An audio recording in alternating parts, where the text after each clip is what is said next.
Tell me when we're live. We are live now. Okay, well, good evening, everyone.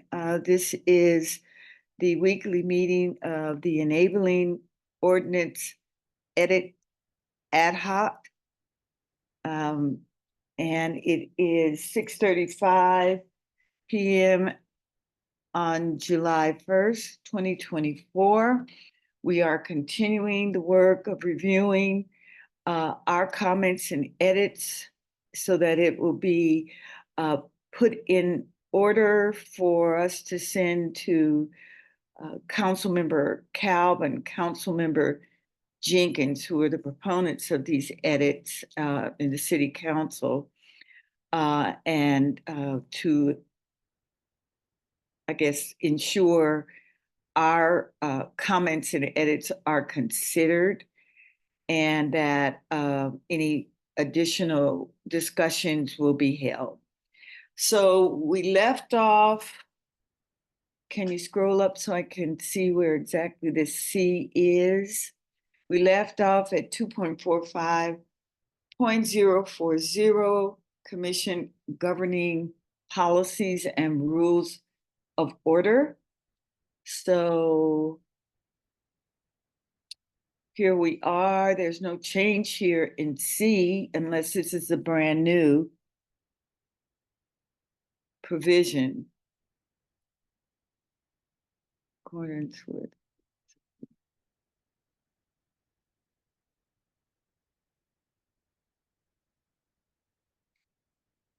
I would just say about this particular section is that we do have a process to schedule items for future agendas. We do not have procedures for removing items. We continue to review those that we think are necessary, and we only review items if we've already checked the box and have raised or discussed the item. I think this is a lot of maybe micromanaging of the commission's work. I don't particularly like this, but anyone have any comments on a vote to schedule or remove items?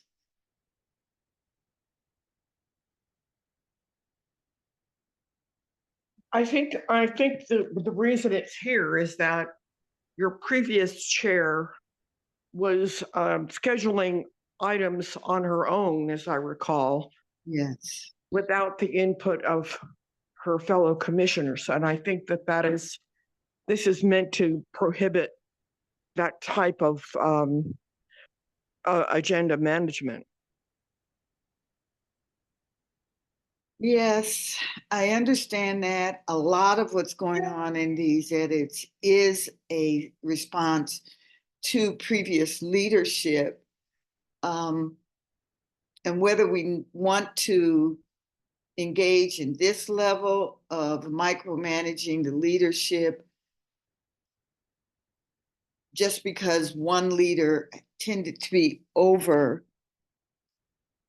zealous or heavy-handed, this kind of, we prepare, I'll tell you the process for preparing the agenda. I meet with council and our chief of staff, and we review the items that we have placed on future agenda and see how we can include them in the upcoming agenda if we can.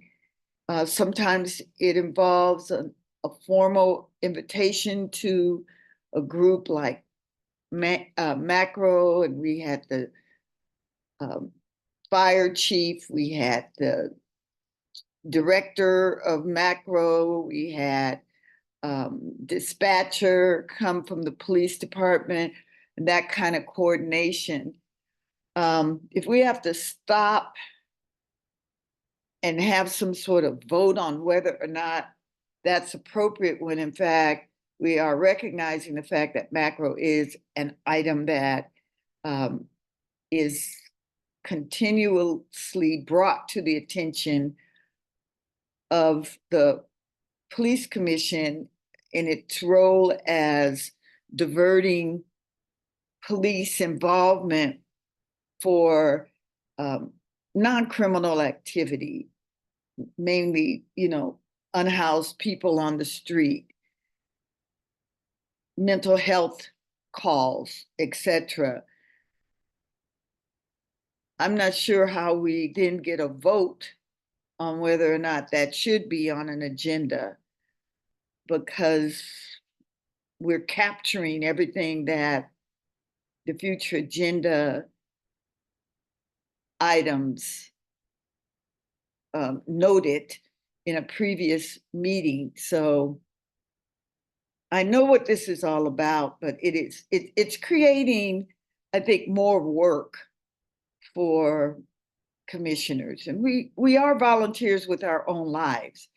And I think if there is going to be another upset with leadership like we've had in the past, maybe we need to, in our rules of procedure, which this is the section, we address it there, and not through having this kind of micromanagement and voting on everything that we do.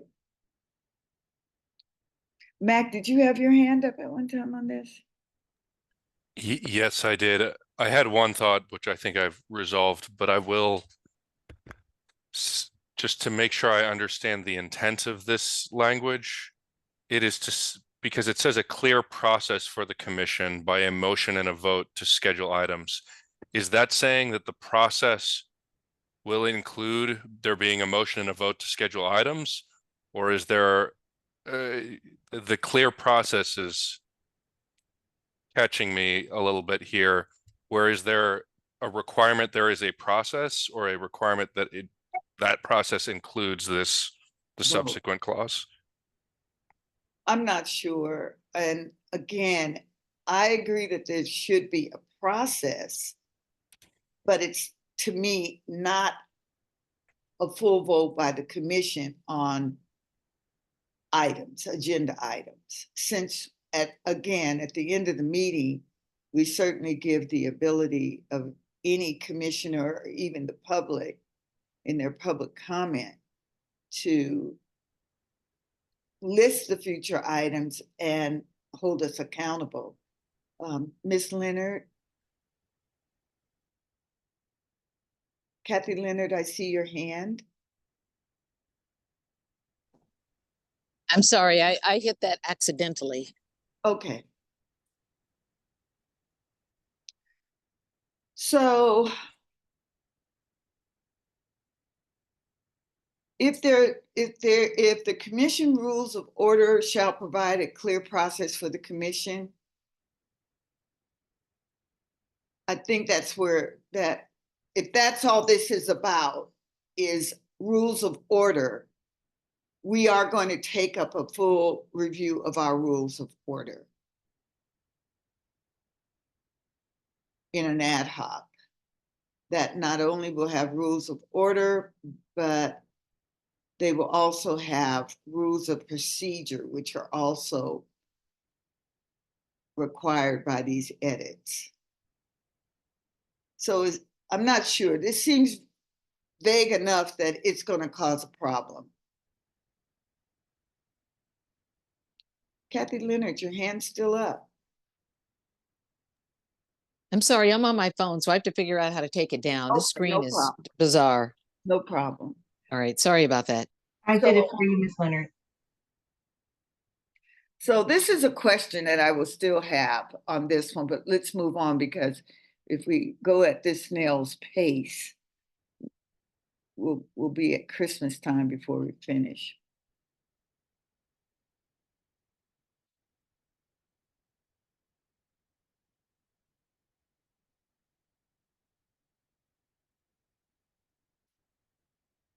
I'm on D, yeah.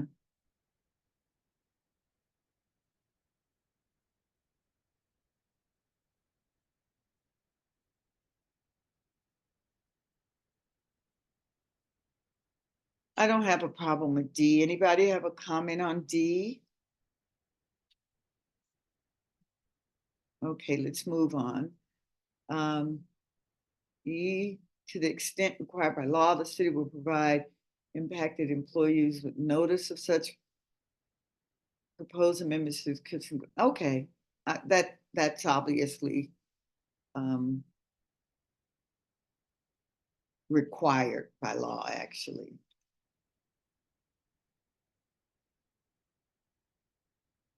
We're going to remove F. I think we decided upon that. Is there any reconsideration? If not, let's move on. The commission, the HC, OIG, and their staff shall maintain the confidentiality of officer personnel records. Makes perfectly good sense. Any comment on that? Okay, we'll move on to 2.45.050. Consistent with 604D3 of the charter, chair may, in their discretion, designate an alternate as temporary voting member. Yes, and we do that.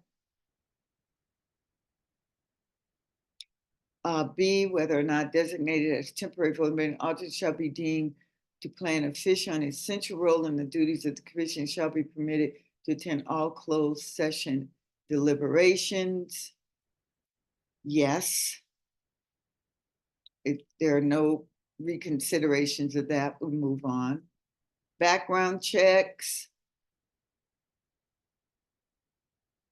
Of course. Okay, in accordance, yeah. Any reconsideration of that? No. Okay. 2.45.065 holdover of expired term. I think we talked about this. If a commissioner has served 2 terms, the relevant appointing authority shall appoint a successor commissioner no fewer than 90 days before the end of the expiring second term. The commissioner's expired term shall hold over, and the commissioner shall be permitted to remain on the commission for a period not to exceed 6 months. 6 months from the date of the expiration of the term, I think should be added if we're going to have this.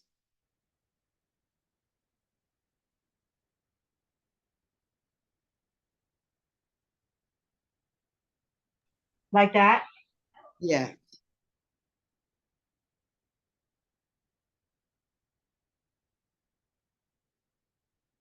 Okay, let's keep scrolling. If there's no other, Chair, I just had a quick question.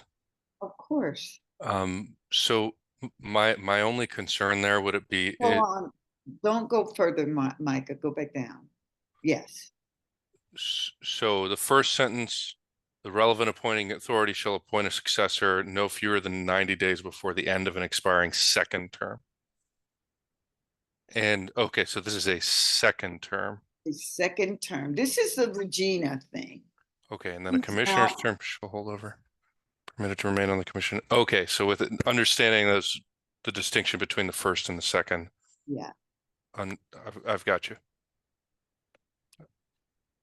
And I think was the purpose of the last sentence. To address maybe first only one, notwithstanding the preceding 6 month period over limitation, no commissioner's term shall be removed involuntarily until the respective position has been filled. So that would apply to first term or second term. I'm the first term person, example.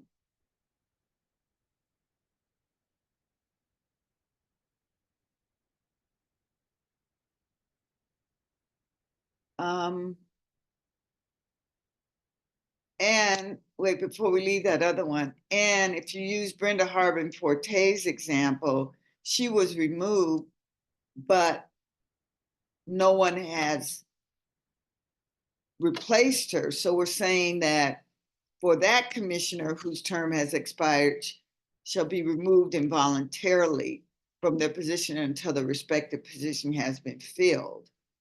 So that's more the Brendan Harbin Forte. We don't have anybody on the commission that is sitting in that very specifically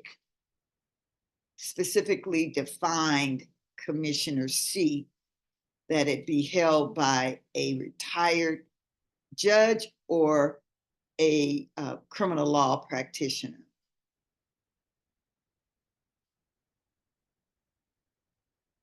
This is still a problem because it could go on for a year or two unless we have this second sentence, which applies to, your point is well taken. Does this second sentence apply just to second terms, or does it apply to any term that has expired? The second sentence appears to apply to all commissioners. Yeah. Is that clear enough, though? We've spent a minute on trying to figure what this language was about. I think it's clearer now. I might suggest for the final sentence that it's no commissioner whose term has expired shall be removed without cause from their position, so that you don't, I can't speak to former Commissioner Harbin Forte's circumstances, but. Well, as far as the mayor was concerned, I think it was her prerogative, since she was, Harbin Forte was, that's the only position that has that stipulation that it has to be a retired judge or criminal law attorney. Criminal law attorney. So I'm not sure about that without cause. I don't think we need any of that in there. I think we should just say, notwithstanding the preceding 6-month holdover, no commissioner whose term has expired shall be removed until their respective position has been filled. Because that's always I think, the mayor's prerogative to remove someone. I don't know. Ms. Rashiga, can you help me here? Yeah, you can see I'm struggling with this one. The mayor cannot remove anybody. There is a process that is explained in the charter for how any commissioner can be removed by the city council. And it has to do with conducting a hearing. It has to go to the ethics commission, and it's a whole process. So, but it's not the mayor. Okay, so then how was Brenda Harbin Forte removed? Her term expired and the mayor just said, thank you for your service. Right, because her term had expired. She wasn't removed prior to that. So this removed involuntarily means for cause. In my understanding, this is based on media accounts alone, is that the mayor requested her resignation as opposed to formally removed her from her position. But anyone can correct me if that's not the public account, but that's what I had read, at least, which might explain that distinction. I don't recall. It was a very tumultuous time. Okay, so it shall be removed involuntarily until the respective position has been filled. I don't want to. Okay, so go ahead. That raises an interesting question then. So if the mayor asked for the resignation of a holdover, that means that if she had wanted to remove her, she would have to go to city council and there'd have to be a whole investigation? No, because her term had expired. So if your term expires, then the mayor can ask you to leave without appointing someone. That's where I'm getting at. And that's what happened. Right. But are you saying now with this new rule that the person could stay in as a holdover until the appointing party selects someone else? That's what it seems to be saying. Yes. Yeah, I got a yeah. This But is, we can't argue with the way the charter is either, though. If the charter has very specific ways in which a commissioner can be removed. So the only choice is the appointing party would have to ask for that person's resignation if they're a holdover. uh-huh, Yeah, yeah, I'm trying to think in the situation where there is a commissioner who is fomenting trouble, you know, and their term is expired. Yeah. If they don't agree to resign, then you're stuck with that person. I guess then it puts the onus on the city council. selecting party to appoint someone to get rid of that person. I think this is trying to get at that, okay, you have a holdover, but I'm sorry. you have a holdover commissioner. And that commissioner gets to stay until such time as the position has been filled and can't be removed involuntarily until their position has been filled. Right. Yeah.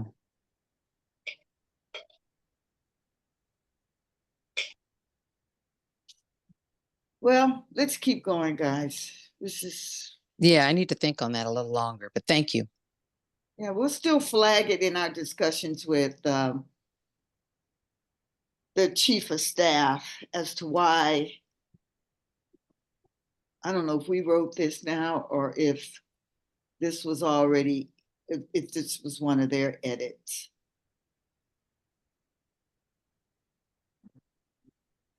Okay, okay, thank you, Micah. Here is the commission shall consider whether such training is adequately funded when it reviews the mayor's proposed budget. So that's in addition to the commission shall review and comment on education training. It's officers regarding the management. This is OPD.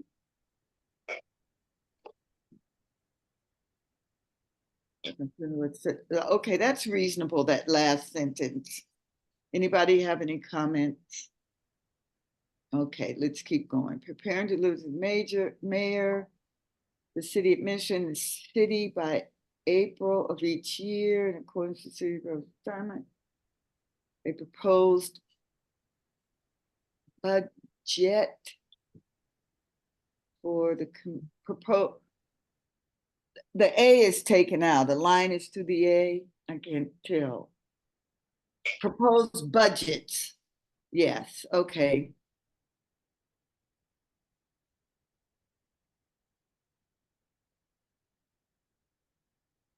All right, I think we went over this ad nauseum before. Does anybody have questions or concerns about the budget process?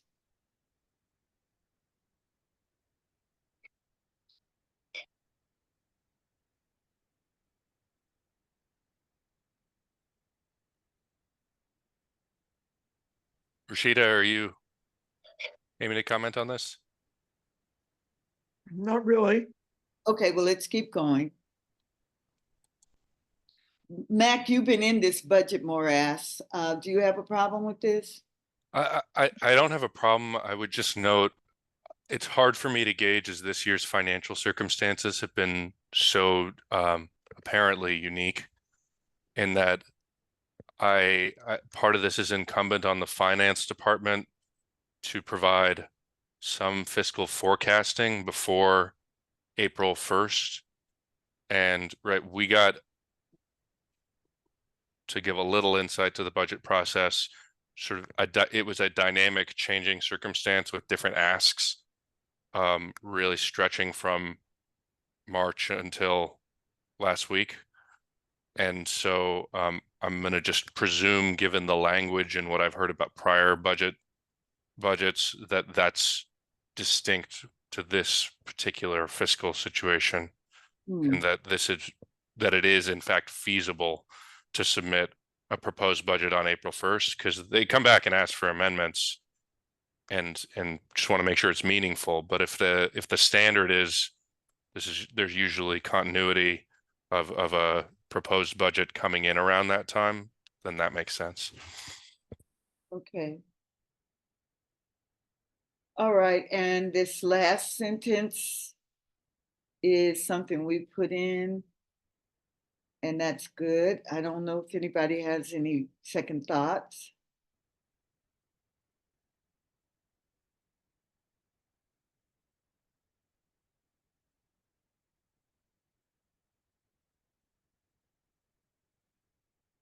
Just one little misspelled word in the third sentence of number 2.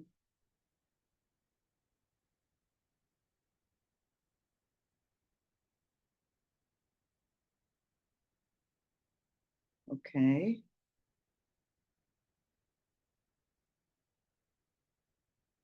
Any comments on any of these?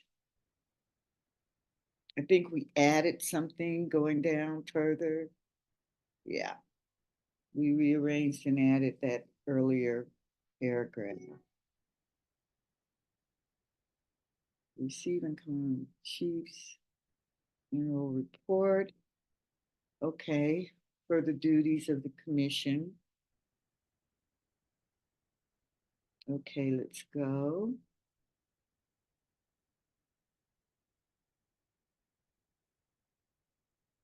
Well, these are all deadlines for submission of certain policies and the annual report.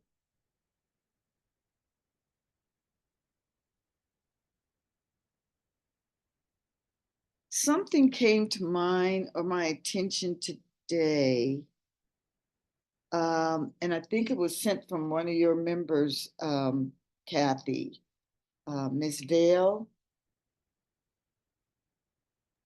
Who? Vale, her name is Oh, Mary Vale. Yes, Ms. yes, Vale. yes. I saw that. You Yes. saw that? Right. Yeah, I sent that article and then she was referring to the article when she sent the email to you. Right. And so those things that she said needed to be in be reported are just somewhere in here we should demand that information. Okay, so for those who don't know what she was Okay. asking for, Mhm. would you mind, would it be okay if I could read it? Absolutely. Okay, so this is Mary Bell. I ask that OPD command staff members provide a written and verbal report to the Oakland Police Commission on the following by the Commission's second meeting in July or first meeting in August. The first thing she's requesting: OPD's current practice for taking both written or in-person and e-crime reports from crime victims, providing report copies, and how any updated, revised process has been communicated to the public. Is there a work rule or other direction given to OPD's sworn and civilian employees as to what to tell crime victims when they ask for copies of their crime report? And that came up because an officer told a member of the public that the delay in getting his record request fulfilled was caused by the city's, quote, the city's defunding OPD in 2021, close quote. And we all know that's false. So we can't have the officers out there giving false information. And then the third thing she asked for is under the, quote, living settlement, close quote. And I'm not sure what she's referring to there. OPD was directed to, quote, reorganize its records division, close quote. What steps has OPD taken to fulfill this requirement since January 2022? And then there's some sub questions that go along with it. What is the current staffing mix of civilians and sworn employees in the records division? How many vacancies are in the records division department as of May 2024? That was already presented in the last report.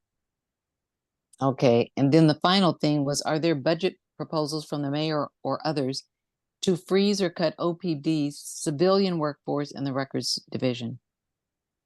And I can send this to you, well, Chair, you have it. I don't know if you, I you know, have it. we just got it today. I don't know if you want to disperse it to everyone else, but Okay, this is I'm not- basically. I don't understand how this is relevant to the ordinance.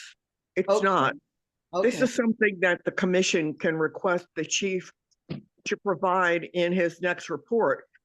I don't see what connection it has to the ordinance. No, it doesn't have any connection. okay, Unless you want to add that. But that's, there's so that many, was there's my, so many things to add that I think just requesting it would be a good idea. is there a need to make a number 11? That's all I'm saying, that asks for, No, asks, there is not. okay, No, okay, I would then let's I would keep agree and going. say no.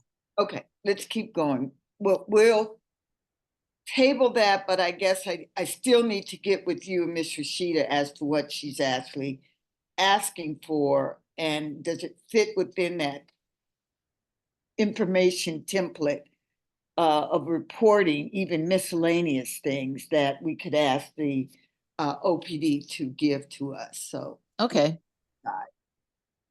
annual report.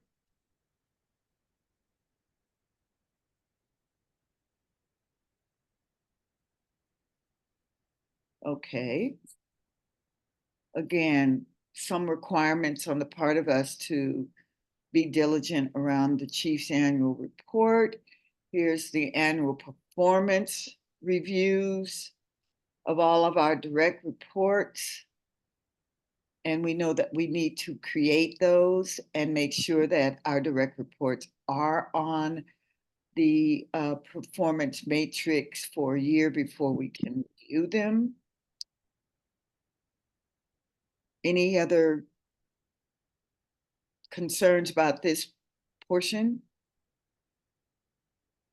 Removal of the Inspector General by the vote of an ad hoc committee to refer the decision to remove the Inspector General to the full commission, who may formally remove the Inspector General by affirmative yes. And I think these have all been reviewed by our former OIG, Miss Phillips. So I don't have any problems. Does anyone have any problems with this? Just quick note, you might want to say how many votes you need in the ad hoc, if it's unanimous or one or two.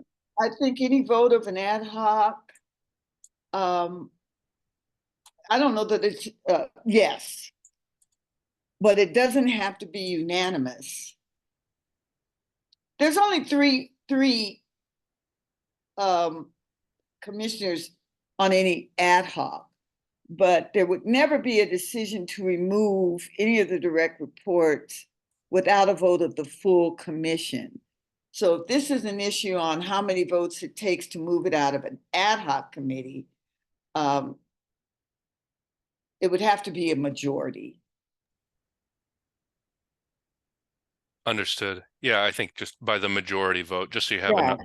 a number there. Yeah, majority vote. Okay.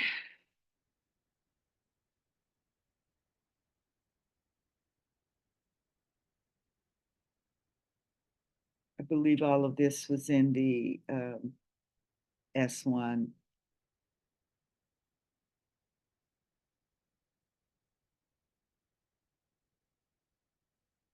Certainly this regular evaluate the sufficiency of performance of council. Can't underscore that enough. So that's good.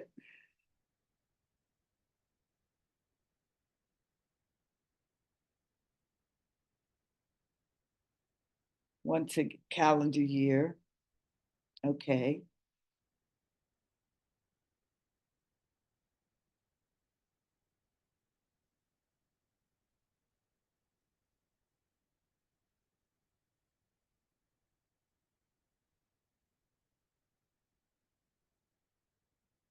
All right, we added 5 and I think 6. I think we might have added a lot of these. Funds paid and certain funds paid by court order.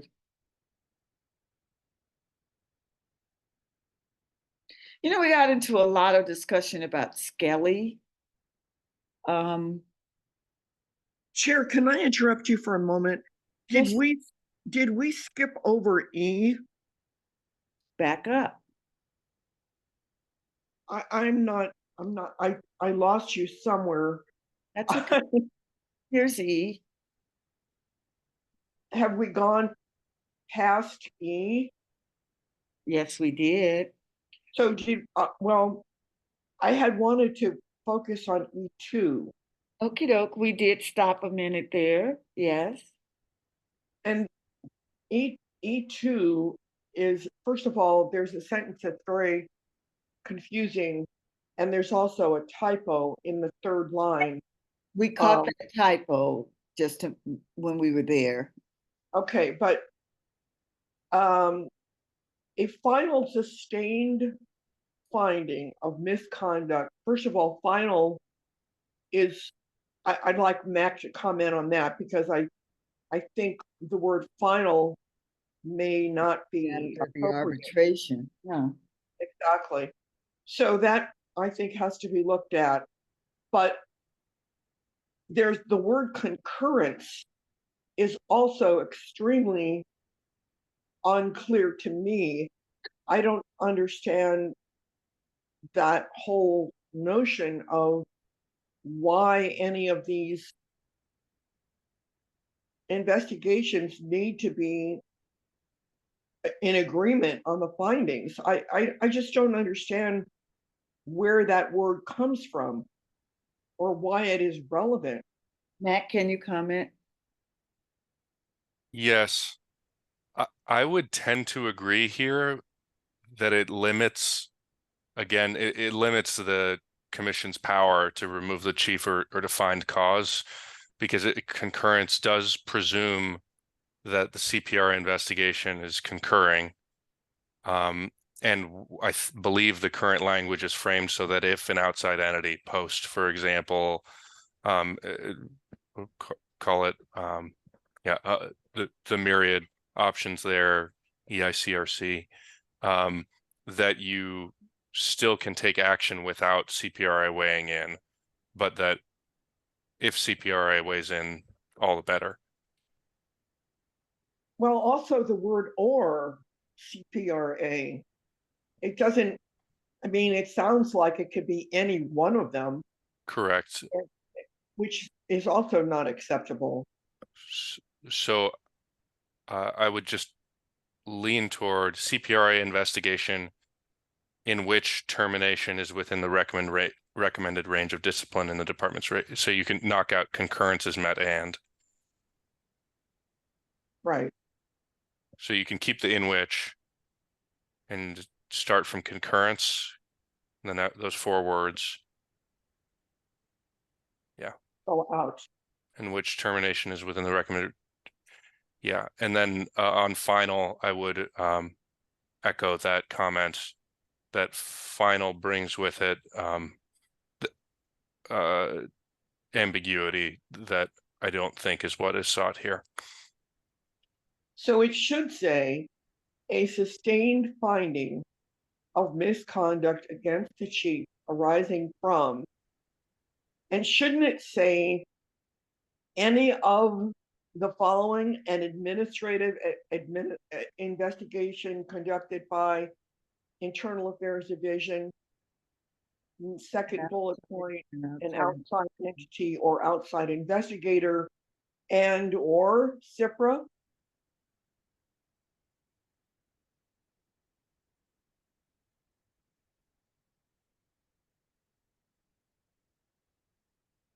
Yes. That makes sense to me, at least. Okay, well, Mac, maybe you can work with legal counsel to tighten that language up.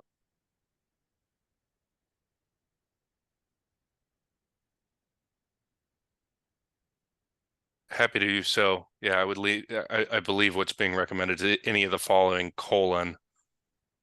and then an administrative investigation. I'm happy to discuss it offline. I think we can tighten that up. Okay, good. Thank you, Chair. I'm sorry. No, missed no. It takes the whole village to make this work.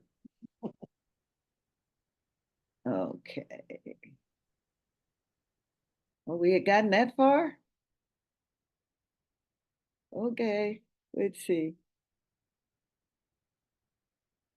Those are all the reasons that the IG could be. Yeah, okay, we still there? That's Inspector General. Okay. And I know she looked at all of this. We went over it. I think it was Corelli and I. Yeah.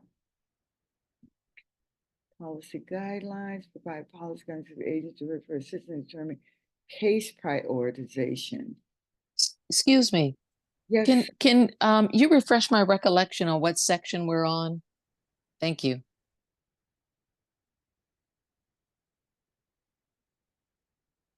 commission duties, functions and duties, yeah.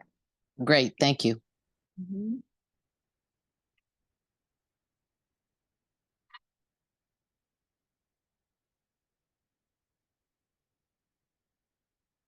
What do you perceive these policy guidelines in K to the agency director are? That's beyond your SOPs? I don't know. If there's anyone else who can speak to this section before I comment, or I can comment. I think you need to comment on this one. Yeah, I mean, the challenge is I'm trying to envision in terms of case prioritization, what that would mean from the commission perspective. Yeah. Because the challenge, as always, is, right, we have 124 pending cases as of the last report out. The commission isn't aware of the substance of every single one of those cases. And so providing guidance for case prioritization, if it's policy guidelines, that makes sense. I guess I'm trying to envision what those guidelines might entail, because I think it has more to do with the nature of the allegation. Like, depending on what's going on with respect to cases that become public, there might be a wish on the part of the commission for you to focus on dog bites or vehicle crashes or any other specific kind of allegation that appears to be grabbing the attention of the public. Like the pursuit policy, or Right, that's could more certainly be. important than, Yeah. yeah, okay. understood. I guess when the term case prioritization is there, we're looking at pre-existing cases, because we can't always foresee. I understand the example you're describing, but we can't really foresee what cases are going to come in the door. So, I mean, even providing. I think what they mean is that when you, as you do your intake, that you have a certain eye towards certain kinds of complaints that you basically flag or But it's note. asking the commission to provide those policy guidelines to the agency director. Yeah, that's the way I interpret it, but Now, I could we be would wrong. have, but we would have to know what you have in house at any given time to make those, for assistance, the 2 days for assistance in determining case prioritization. So oldest to not oldest, work on those, or use of force, always the most important? I don't know. There are several things that you investigate that are racial profiling is very important, and Mhm. use of force is very important. Anything involving truthfulness is very important. So we're going to be providing policy guidelines to CIPRA for assistance in determining their case prioritization. I think this comes from the history of the backlog I and the think it assumption that CIPRA may not be able to fully investigate all of the complaints that come in, and that you want to establish a prioritization for which of them you want pursued in the event that not all of them can be can be done processed. within 3304 deadline. Right. Mhm. So it presumes, I think, that there might be, and there might be too many cases for CIPRA to handle based on their available resources, because certainly that has been the history before Mac arrived, Yep. as he found out to his utter dismay. So I think that is the presumption behind this. But actually, the charter already mandates a certain prioritization.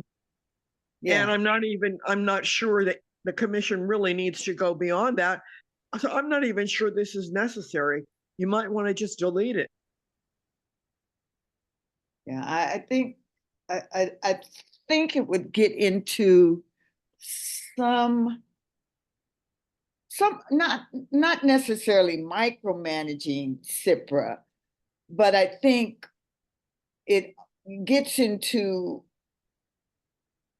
the realm of the agency director knowing how many employees he has or she has, and how many cases they're already handling, and provides that guidance within his or her shop. But I can see where, if I were to look in hindsight, when we as a full commission, in one of your first reports to us, Mac, that you alerted us to the fact of how many cases were old, and we had never gotten that kind of information before. And therefore didn't have an opportunity to even consider how to engage CIPRA into case prioritization. I would say this is necessary when we find ourselves in that kind of situation, which I hope we will never again. I hear two problems and solutions that this might be trying to address from the which investigations are we prioritizing taking on outside of the mandated categories, and Yeah. there's that, and then there's separately, what do we do if the caseload's growing, or if and my and Rashida, I'm very, I think about, you've talked about wanting this agency to be responsive to the commission and that dynamic to be different than the CPRB. But I do think that there might be a way to frame this as that the impetus is on the agency to director to articulate and receive feedback on case prioritization, as opposed to put on the commissioners, who may or have very limited information, to create policy guidelines in that regard. So, like, I think it makes sense to have the agency director be required to articulate the rationale in general terms around decision making, right? And then and I could speak to that now in terms of the cases that we take, both from the non-mandated side, and I also from the efforts that we make to avoid having backlogs. But I don't think that begins with policy guidelines coming from the commissioners, who probably first need a baseline as to what is occurring, and that might be the best starting point. But appreciate your thoughts on that. Yeah, I personally think that this is probably, probably just be deleted. I think the commission and you can sort out whatever may arise in the way that you have, handled the caseload. As if problems occur, you can certainly seek their input and their guidance. But I do think that this is probably not necessary in the ordinance at all. I might say that perhaps this is something that could go into the section for the agency director's monthly report out, is a requirement to, articulate case prioritization, or we can figure out the language. I do think Yeah. there's benefit, right? I happen to at least think I'm pretty good at prioritizing cases and case management, but if you were to have a CPRA director whose expertise lay with public outreach and engaging other stakeholders, and that you'd still want them to talk about this to some extent on a regular basis to ensure that it was working. So that's my quick thought on that point. My concern is adding to the workload of the commissioners to provide policy guidelines. Now, is that something we would sit with in the CIPRA, say, ad hoc, and say, how do we want the agency director to prioritize the work? So it could be, I don't want to say benign enough, because that was a pretty acute situation you were in when you first came on board.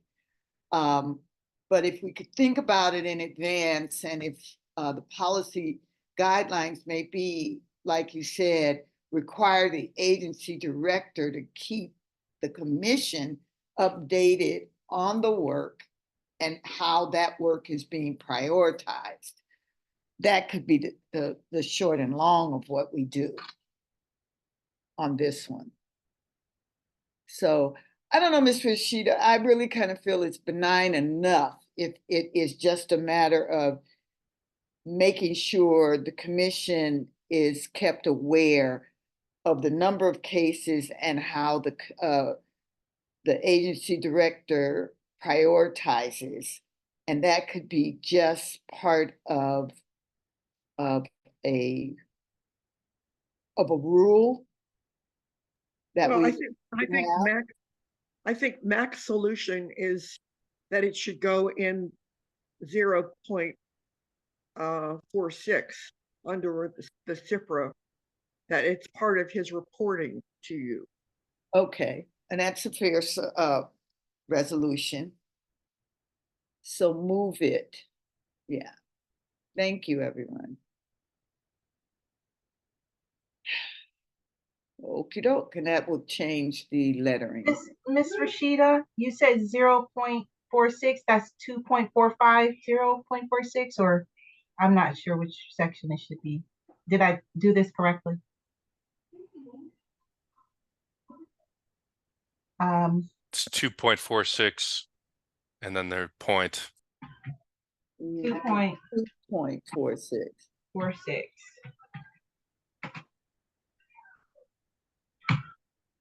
Is that it? And Like is that's the CIPRA section. 040, 2.46.040. Thank you. Thank you.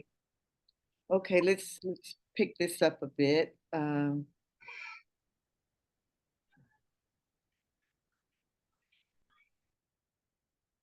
They just capitalize serious incident. They just capitalize misconduct. This is our requirement to do an annual report. We know that. We're working on it. It's late. Sorry.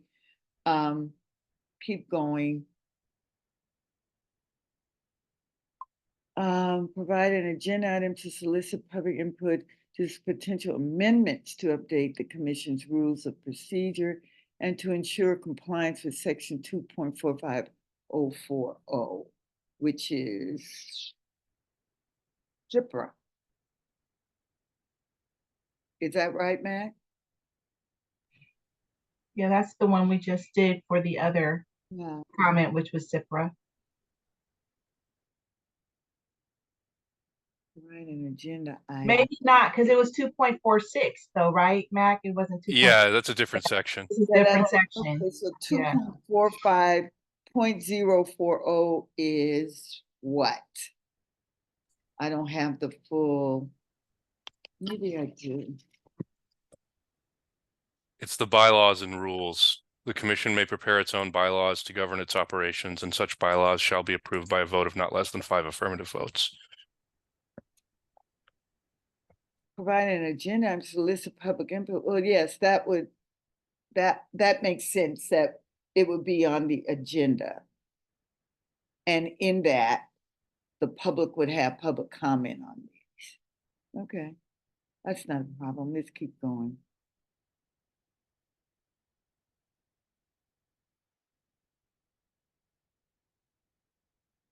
Okay, contract training. I am trusting and counsel Tyler, as part of the list of training, we do have training on contracting, right? Is that part of the list, Micah, you and Mike have worked on? It should be on there. This is one I'm familiar with though, so if it's not, I will make sure that it is there. Okay, Yeah, okay, so makes perfectly good sense. We can't have an ad hoc on contracting or commissioners working on contracting who haven't been trained. Okay. With an open agent investor or any other administrative investor of an officer. Okay, T. This must be in response to something that happened back as far back as when Regina was chair. If there was some sort of interference. I think there was a commissioner that went to the Human Resources Office demanding personnel files. And that might have been considered an interference. I don't know, Regina, I know she's somewhere on here, but I don't know if she can see. I think she's just on the phone. So I don't have a problem with that. Obviously, that's inappropriate for us to do that. Serious incident. Sorry, Chair, I had a question on this as the Okay. person handling the investigations. I'd just like to, not knowing the content, the legislative history here. It says no commissioner shall interfere with an agency investigation or any administrative investigation of an officer except in accordance with its functions and duties. Well, we've got something going on right now. Does it fall into this? Well, I guess interfere with the open agency. I'm It's not an open agency investigation. yeah, no, I'm saying that in the way the language is set up here, it sort of implies that a commissioner may interfere in accordance with its functions and duties. I'll just do a general recommendation to clarify that language. That Yeah, I Well- agree, Mac. I don't see that there should not be any exception. It should just be investigation of an officer, period. That's it. I would agree with that too. How did that get past us? It's I don't good we're know. going back through That's this. why we have a second run on Yeah, right. They need a third. it. Oh, yeah. Yeah, I don't think we want a section that it sort of implies that the commission's other functions and duties may fairly constitute interference, and would like to avoid that if possible. So just put a period after officer and then delete the rest of it. Yeah.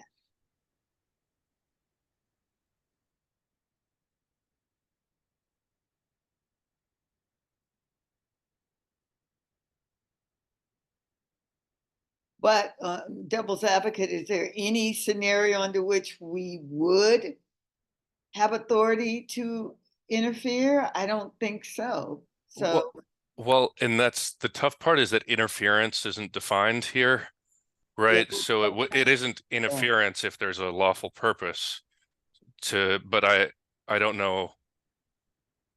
That's why not knowing the history of what might have, cause this to be put here. yeah. I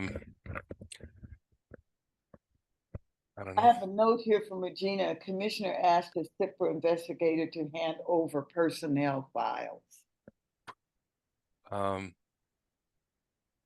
That was, yeah.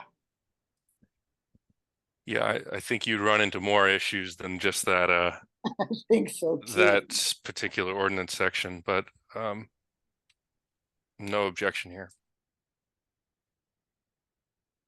Okay, let's keep going. Serious. Isn't there another section that deals with that anyway? With what documents the agency can have but should not be turned over to commissioners? Seems like I read that in one of these sections. Yeah, I'd we have to go back and find it.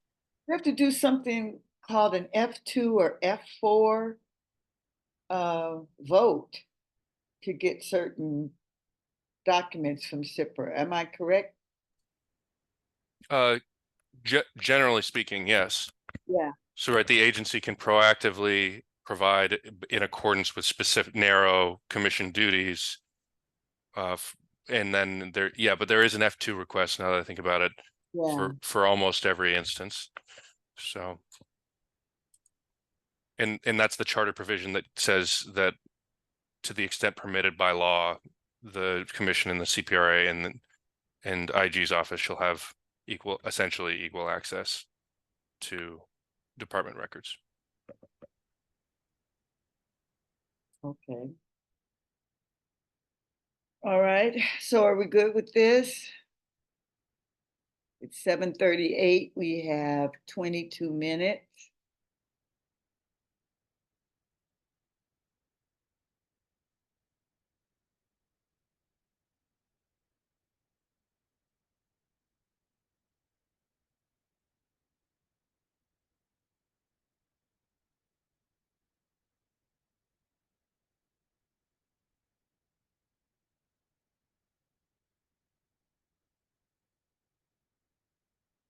I think B is the one that talks about F2. Right, I was just looking at that. Yeah. Okay. But D says the commission shall have access to files and records, including personnel records, necessary to perform its duty to review the agency's closure of certain use of force. Okay. And in E, we also misconduct. But So the we good thing is that wouldn't be considered though as interference, correct, because that's within our right, within your purview. May I just flag for section D? Sure.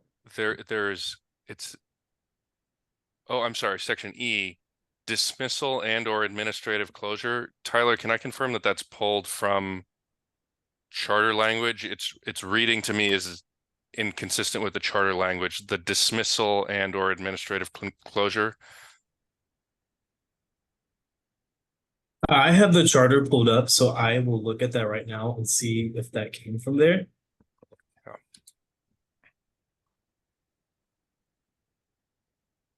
And I'll look 2.45070.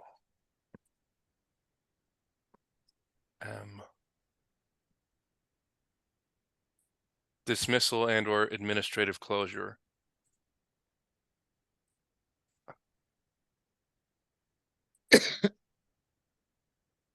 Right, and I know this has been flagged for me in the past. There's no provision for dismissal of a case. This is perhaps best dealt with in the charter first, and then here. This is consistent with the language in the OMC, not the charter. But like dismissal isn't a disposition, so maybe we can discuss that offline as needed. It's fine and consistent with the OMC section it references at this juncture. Okay. So let's push on. Okay. Meetings. We know that, and I think this is fine. The commission shall work with city administrators, city public, the internet platforms. Yes. Yes.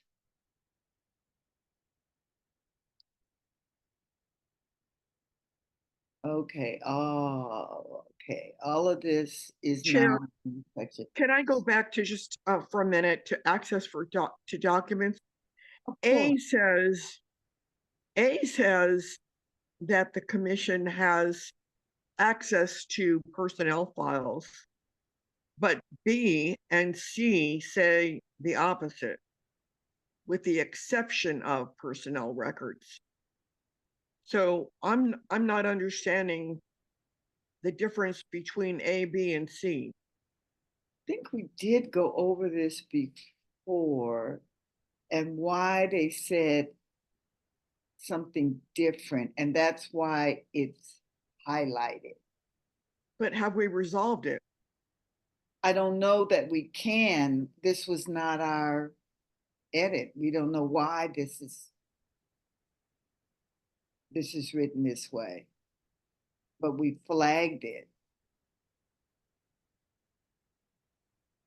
How are we going to resolve it? When we meet with, I would say Calvin and Jenkins people. Jenkins is not involved anymore. Is that formally the case? I know He his, said, yeah, that is a declaration that they are not involved. wow, okay. Can I just note for our highlighting benefit that there's another with the exception of personnel records on the third line of section B? Third line of section B. Up here. Up A, one paragraph. that are relevant and necessary to, no, one more up. Yes. On the third The line. third sentence towards the end. Yep, with the exception of personnel records. I don't know. Maybe our legal counsel could talk to the city attorney's office and find out how they understand the difference between A, B, and C. So noted, Tyler. Even though you're on the beach in Jamaica.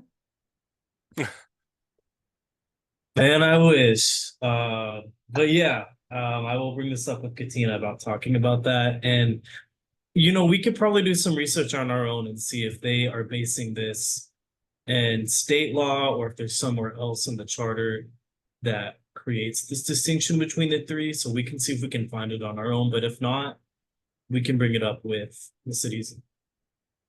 Okay, city attorney's office. How do we note that? Do we note it somewhere on the side, Micah, that A, B, C will be reviewed and discussed with OCA? Make a note, yeah.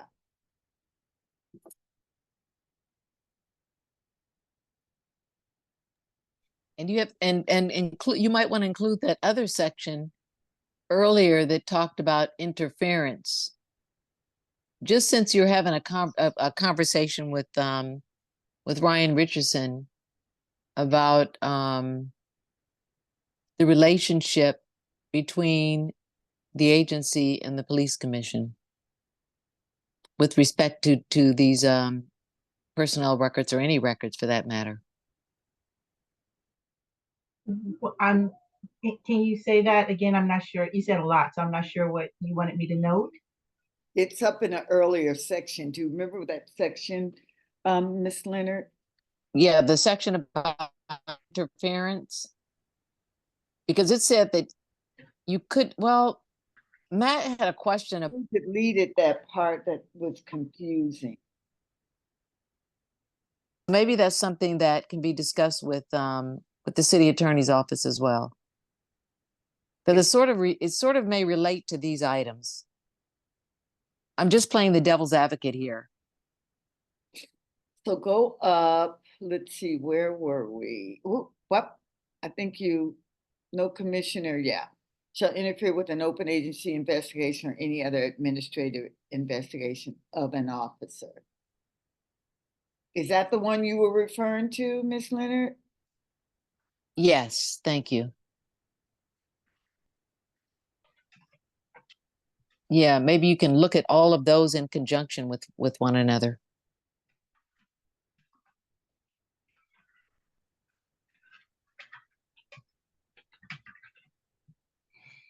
Okay, let's keep going. I wanted to knock out half of this so that we only have to have one more meeting, if possible. Hold on, back up. Yeah. A little bit further down. Okay, what is this? The commission shall work for the public review. Yes, we do want that. Okay, we move beyond that, the Zoom. And I do want to have a report on where we are on this Zoom. I don't understand how it's easy for the city council, but somehow we're running into interference, to use that word. Okay, this is all about the civilian inspector general, and there's a whole new section that was created. So all of this is out. And we need to look at whatever the new sections are.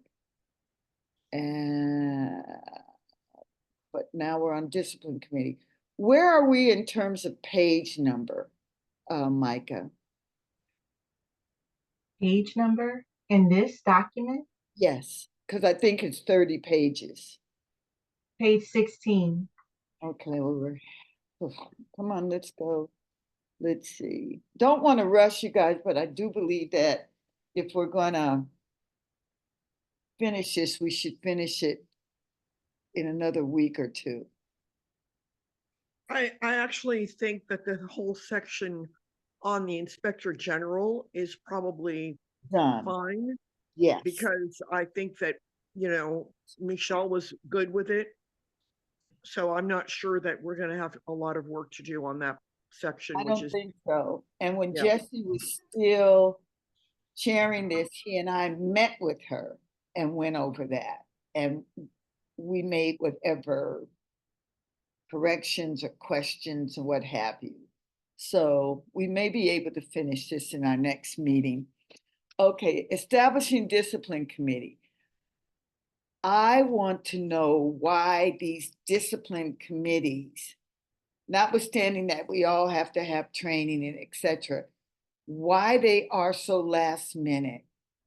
Mac and I were talking about one particular discipline committee that was held on a Sunday with the possibility of a Monday committee, the IAD your discipline meeting with the chief and IAD and CIPRA that was to resolve any differences in the discipline recommended was held on a Sunday night, and it didn't complete until 2 a.m. with commissioners hanging in the balance as to whether or not there was going to be a difference in the discipline, and therefore there would be a discipline committee the next day. That's just not enough time. We have to put something in here that requires that CIPRA and the department meet insufficient time for commissioners to receive information, review, digest before we hold a discipline committee. Because there is just not enough time when we are really trying to hold these discipline committee meetings at the very, very, very last minute, the 11th hour. How do we address that? Because I'm not sure anything addresses the timeliness. Mac? Yeah, this speaks to a broader challenge of coordination with internal affairs. So for any given case on our pending case list, if internal affairs finished their investigation on day 364, said we got to have a meeting right now, and we must be receptive to that. Right, there's ways to articulate urgency, but the 3304 doesn't contemplate a discipline committee and the need for this next layer.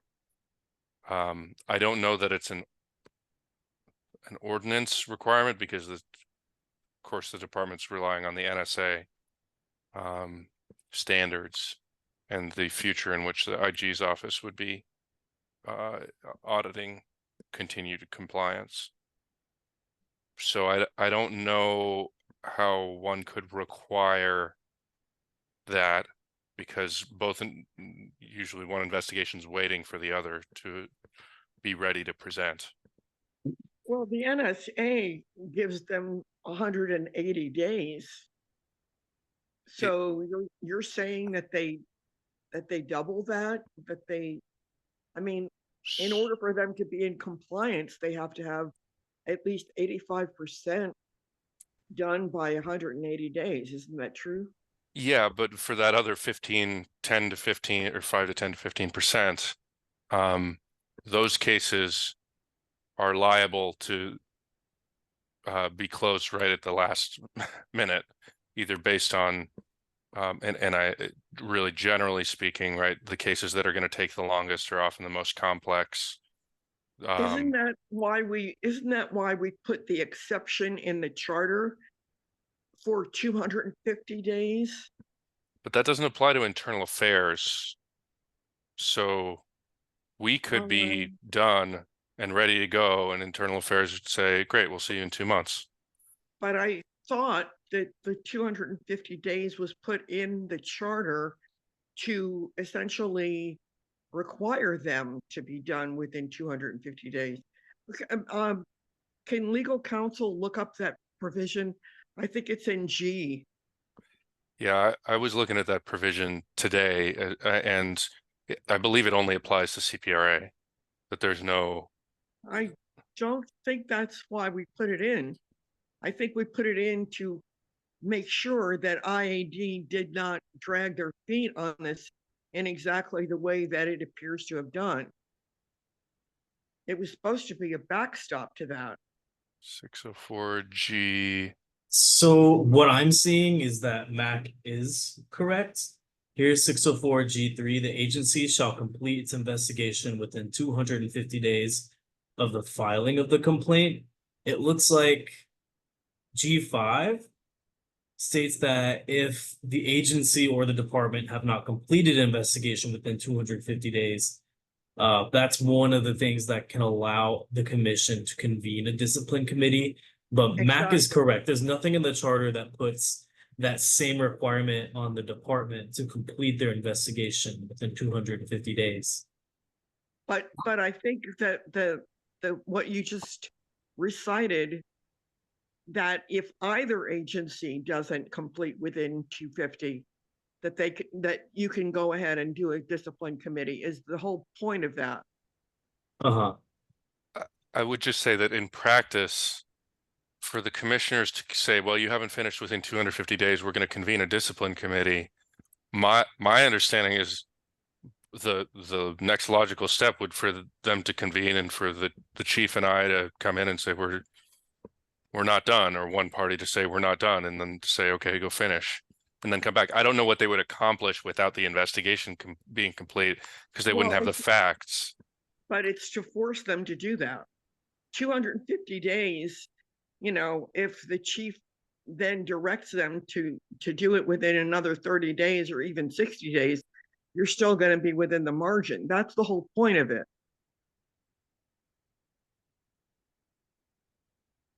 So nobody is enforcing that. That's the problem. That's the whole reason it's there, is to actually prevent what you're just describing that just happened. So if the 250 days is arrived at and IAD has not done their investigation, has not completed it, that's when you're supposed to say to the chief, this has got to happen and you need to do something about it.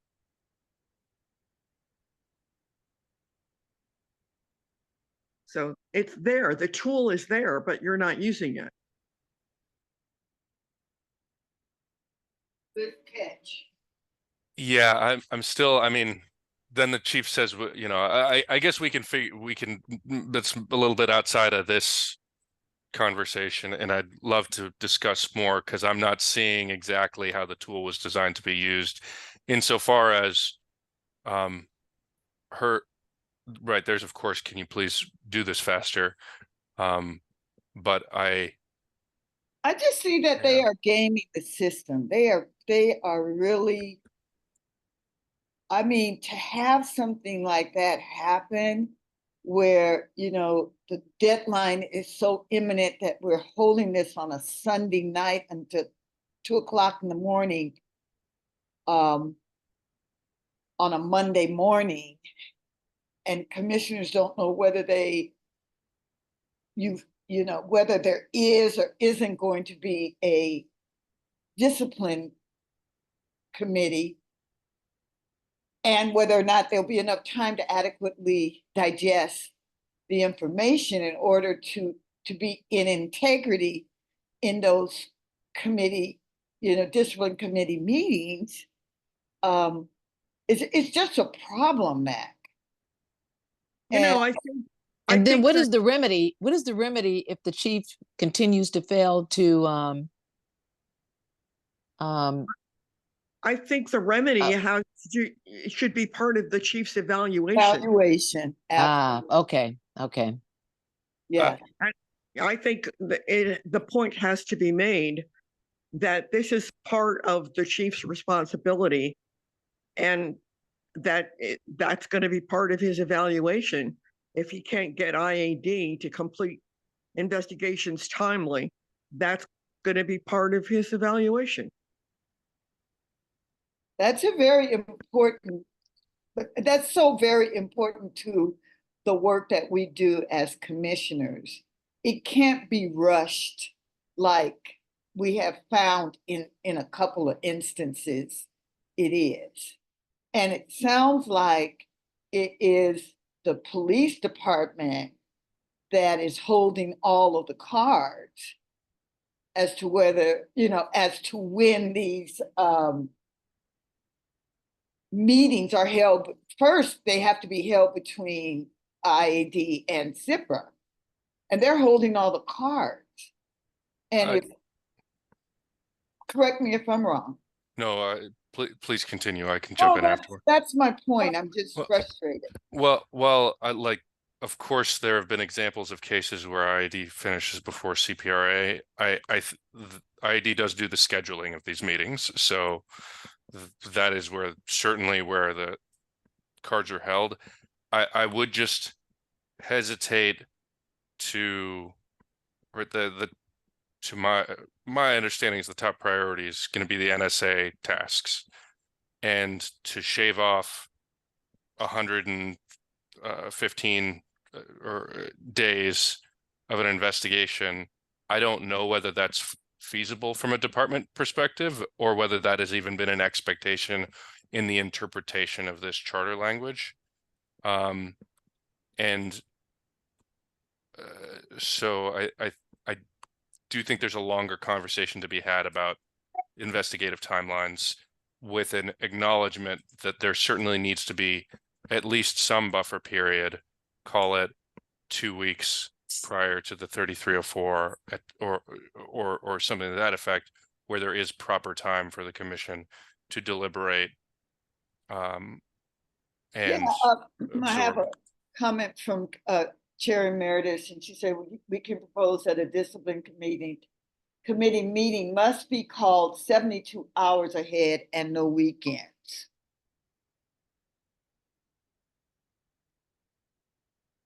Why not? I mean, this is our moment. This is our chance to put something in here that is more reasonable. Where would you like that? Well, let's see.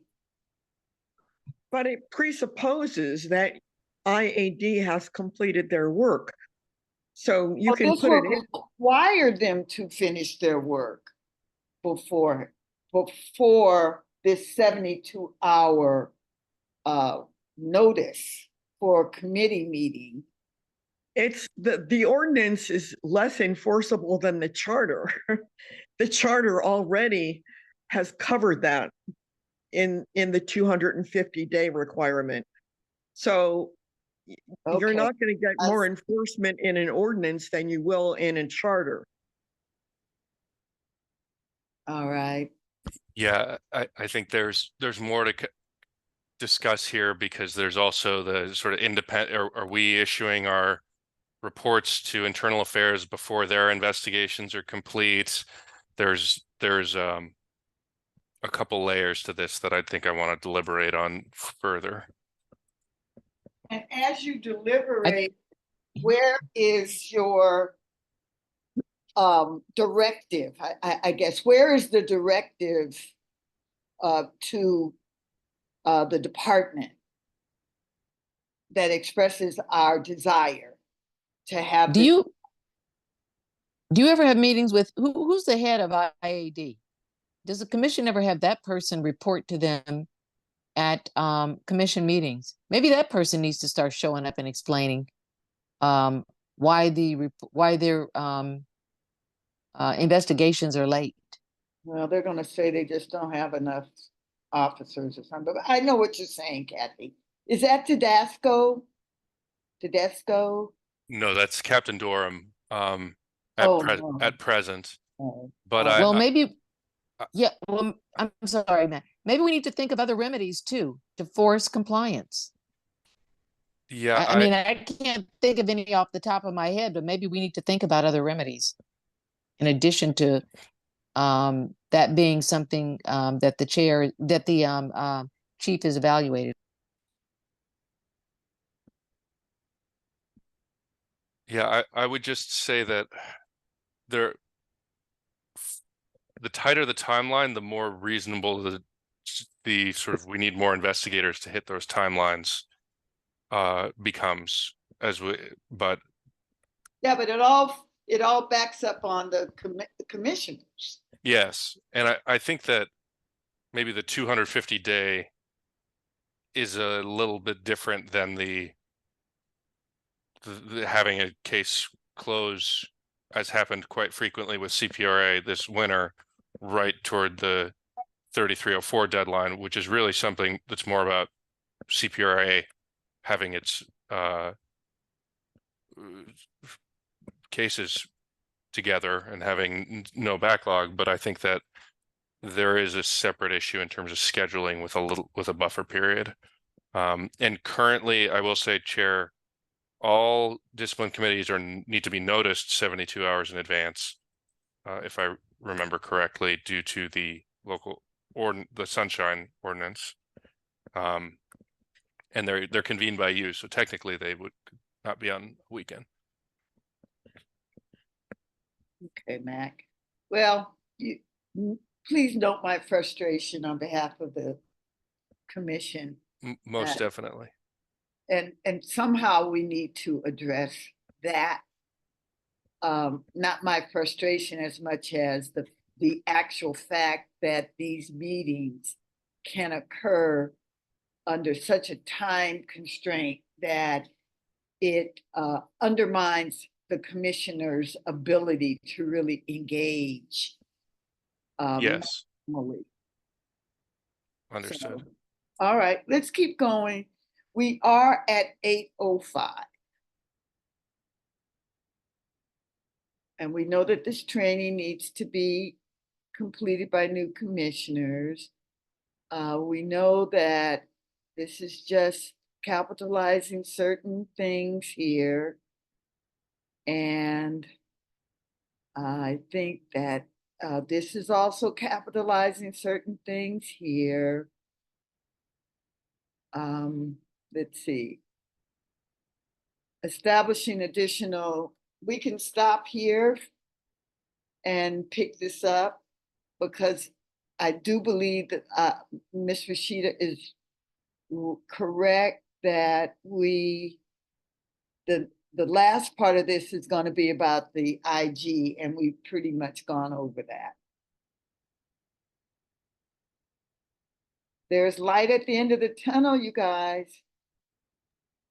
Hallelujah. So it's 8:06. Everybody hung in there. Thank you so much. We will reconvene next Monday, same time, same Zoom space. So thank you and have a good evening. Thank you, Chair, and good night, everyone. Yeah. Thanks. you, Have a great Chair. one. Thanks for a good Good meeting. night. Bye-bye.